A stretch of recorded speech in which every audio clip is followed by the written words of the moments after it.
बिस्मिल्लाहिर्रहमानिर्रहीम। रब्बिश्रह ली सदरी वयस्सिर ली अमरी वहलुल उक़दतम मिन लिसानी यफ़क़हू क़ौली। अस्सलामु अलैकुम रहमतुल्लाहि व बरकातुहू। आज का जो टॉपिक है वो है रमज़ान से पहले रमज़ान की आमद।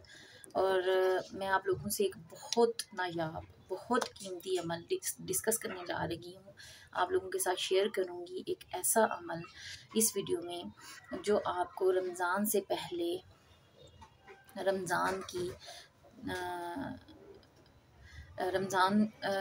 की तमाम बरकतें पाने के लिए बहुत फ़ायदा मंद साबित होगा।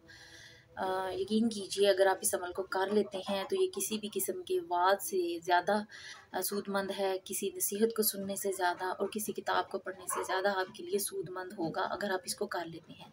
तो बेहद आसान है, करना आपने ये है कि 2 रकत नफल नमाज हजत अदा करनी है और उसके बाद आपने दुआ मांगनी है। अब दुआ आपने सिरसरी तौर पर नहीं मांगनी, दुआ आपने बेहद आजिज़ी के साथ, बड़ी तवज्जो के साथ, बड़े यकीन के साथ और अल्लाह ताला को हाजिर नाजिर जान कर दुआ मांगनी है कि या अल्लाह इस रमज़ान को मेरे लिए मग़फ़रत वाला, बरकतों वाला और रहमत वाला बना दें। या अल्लाह इस रमज़ान में मुझे अपनी रज़ा के मुताबिक अमल करने की तौफ़ीक़ अता फ़रमा दें।